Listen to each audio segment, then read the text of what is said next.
Hey, thanks for tuning in today, and I am recording this from Kathmandu. Again, it is actually in real time. It is Friday afternoon. What that means is weekend rewind episodes. I've kept them going because a lot of people really love the throwbacks to the interviews. I wanted to keep that going, that cadence. What that means is this episode is coming to you on Monday. So Tuesday we'll have a lot more detail on the actual hike and everything else. But I think it's fun to capture this pre-hike experience. So we have just had the briefing. Matt Stewart from Experience Not Felt Possible. We had a briefing at 1 o'clock. Now, the worst thing was I was a few minutes late to that. I'm never late to anything, but I was out with Bianca shopping. I'll talk more about that shopping experience. We got really carried away and then we're absolutely starving. Had to smash some food and run up to the briefing. But as a result, I had to tell a joke. I don't know if you know me, if you listen to the podcast, I just hate being late. So that was a really bad first impression. But anyway, moving on. The briefing was fantastic. Matt really emphasised how safety is the most important thing that he bases everything on. And that is so reassuring to hear that. And what he said, that when he's making a decision on like whether people can continue or not, it's really around obviously their well-being first, the safety of the group and everything else. Really strict protocols enforced in terms of you've got to be between the lead guide and the end guide. I think my strategy will be to be as close to the end guide. I know that sounds crazy because I love walking fast and doing everything else, but I feel like what's going to be good is that I'm going to be stopping a lot to take photos. And because of the altitude thing, I think going slow is actually a really, really smart strategy. So my strategy this whole trip will be to go slow. We'll see how I go on executing that. Or if I can't end up speeding up as well, but I really do want to go slow. We got handed all our kit, so now I've got to pack everything in my suitcase. I'm going to try and fit it into a duffel bag. At the moment, that's not going so well. I'm having problems closing it, so I'm going to have to be really strategic on how I map those out. By the way, I'm at a restaurant, so I had this beautiful mango smoothie delivered to me. But the theme for the trips, every year they have a theme for the trip. This one is G.O.O.Y.W. We've got a wristband. So we've got a wristband that says that acronym. What that stands for is get out of your way. And I really love this. Matt was talking about how... And when you hear that, it's such a great theme, not only for this trip, but for life in general. For anyone listening, often the competition is not external, the competition is in our own minds. I've always quoted this line from Gordon Livingston from his memoir. He has a chapter on this. He says the most secure prisons are the ones in our own minds. And it's so true. Often we're the ones that just have the self-doubt, the fear, we kind of rationalise things to not do them. So I really love this, and I'm even trying to pick up on my own themes, like what am I doing that's getting in my own way. I think one thing I'm very self-aware of, I feel I'm extremely independent, like group travel. I mean, I love groups, obviously, like this is what I do for work, but being with a group for a long period of time, I think is sharing a room with someone. I mean, like, oh, that's a challenge, and not showering and all that. This is all in my own mind. I honestly think the reality, yes, it's going to be a little bit tough, it's challenging, but I'll get through it. Well, that's the goal anyway, is to get out of my own way and just stop sort of pre-baking all these assumptions into that. So yeah, the group right now, they're at the Monkey Temple, but I'm still trying to pack. And I think I just want to have like an early night, record this podcast, do a bit of journaling. I'm going to do a little bit of last minute shopping, just a really few quick things. But this morning was amazing. I've connected with, so Bianca is a 28-year-old. She's a teacher. She has a lot of outdoor ed. And we had coffee together. Then we ended up just going shopping for a few hours together. And that was the best thing ever.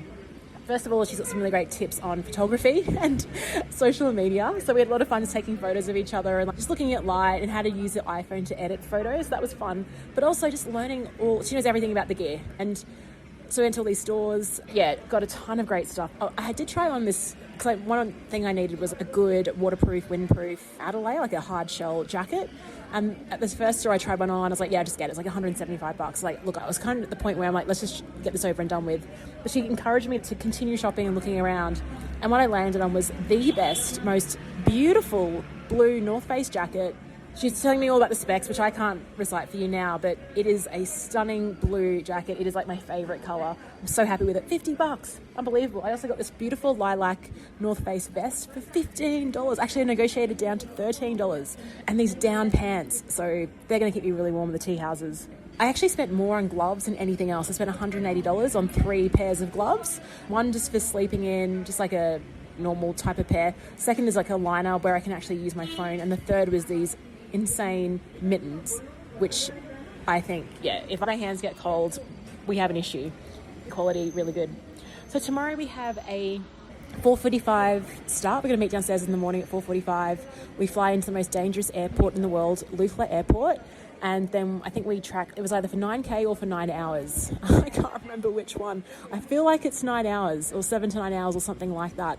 But it's really neat. we fly into an airport, and this has never happened to me before, where you fly into an airport and then you just start walking. You don't get picked up by a car. You get to this airport, you land. Apparently it's, an interesting landing. The runway is really short. And then we just start trekking from there. What an amazing experience. So I'm thrilled to be here. Obviously a little bit nervous, but I think it's just take every day as it comes. I had a lot of prescriptions and everything from my doctor, but the only thing she didn't prescribe was the most important drug, and that was Diamox. What was interesting here is that I just rocked up to a pharmacy and, he had it, no script. It was the correct dosage. I checked. Got a few other things from him because I'm like, wow, what an opportunity. It's fascinating, I guess, how the licensing for pharmacies in Australia and how it's just become over here. And I've been to Asia before, and the pharmacies over there are just phenomenal. They're almost like doctors because they have that power to give you pretty much what you want. Anyway, what I want to do is at the end of this, I'm just going to play a message that I got from my performance coach, Kyle Mooney. He sent it as I was leaving Brisbane. I thought it was a really nice message, and I want to share it with you as well. So thanks for listening, and I'll speak to you tomorrow. Hey, Leanne. Well, it's finally come. The adventure is on its way now. So all the hard work has been done. You've done an incredible job to keep consistent over quite a long period of time. So that's really what matters most with regards to fitness, and particularly the trek you're about to go on. One of the most impressive things is just being able to juggle everything. As you know, you're not a full-time athlete, so you don't get to train and then just focus on recovery for the next session. It's straight into work or the other obligations that each day has to throw at you. So that sets you really well up for the trek. So having to train and then have all the stresses in life, that's just accumulated fatigue on the body. The days are like 12 to 14 hours when you incorporate training around that as well. Your body and nervous system is used to just going each day and getting through it. So that's really going to benefit you for the trek. So being able to have more focus on just getting through each day physically, emotionally, and mentally, you're going to be prepared for it. So even throwing in altitude, you're just going to have less things to have to worry about when you're over in Nepal. So I think you're going to do really well, and really look forward to you absorbing the experience and sharing it with a great bunch of people. Go out there. What I say with my athletes is don't be shit. So any moment where you just have to sort of think about what decision you're going to have to make, whether it's I need to go harder, or I need to help someone out, or I need to stop complaining. There's just those moments where you've got a split second to think about, where am I going to go with this? If in the back of your mind you can just think, don't be shit, it sort of makes the decision pretty clear. So you know what the shit decision would be, and you know what the right decision or the good decision is. Maybe have that in the back of your mind through moments in the trek, and it might help guide what decision you should make. Have a great trip, and look forward to hearing how it all goes.